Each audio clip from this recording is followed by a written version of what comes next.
I'm Pastor Scott Ferrell. Interesting perspective of today, whatever. Today's the second day after Easter.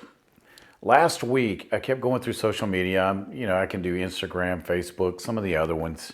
But I'm seeing one statement, one proclamation.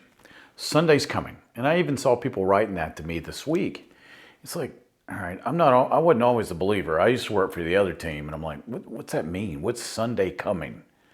And then I was like, okay, if I'm a Christian, I know what that means. It's Jesus is resurrected on Sunday. If I'm a non-believer, I'm going to say, well, okay, Sunday's Monday, Tuesday, Wednesday, they're all coming. Friday, Saturday, what's the big deal?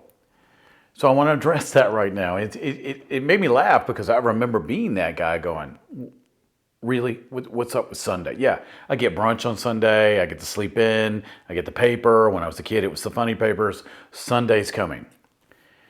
But now I'll flip it and I want to talk to Christians. Okay, Sunday's coming. Sunday's actually come and gone. Now we're in Tuesday. Jesus has been resurrected. And my question to a lot of Christians is, now that Sunday's passed and you've received Jesus as Lord and Savior, what's that really mean? And I've got a sermon coming up in a couple weeks and I'm going to say, okay, Easter's over and now what? And I used to ask people that as an atheist. Easter's come and gone. You've worship Jesus, the Easter Bunny, as I used to call him. Now what? So as a Christian, what's that really mean? For me as a pastor, me as a tongue-talking, Bible-believing Christian, it means victory. The grave, death, everything's been overcome in one act of salvation and one act of resurrection. And now I'm redeemed. That means that I get to claim a couple things in the Old Testament, right? I get to claim Genesis 1:26 through 129. I get to claim Deuteronomy 28, 1 through 14. I get to claim Genesis 12 and on. Just keep going. I get to claim Malachi 3:10, 3:11, 3:12. I get to claim Isaiah 53, 4 and 5. And then I go over the New Testament and I get, that's all mine. I get the blessing of Abraham. See, once Sunday came and he was resurrected, I got all the rights and privileges that go back to the Garden of Eden. And I saw a quote, I can't see it now, but I saw a quote today on social media. It said, and I really like this, it came from Richard Roberts. If you, the Christian, have a neighbor that's not a believer, and if you, the Christian, are solving your problems identically to the non-believer, chances are you're getting the exact same results. As Sunday's come and gone, my question would be why? Why are you still getting the same results of people in the world? Why are you still depressed? Why are you still broke? Why are you still sick? Why are you still worried? Why are you still full of fear, doubt, strife?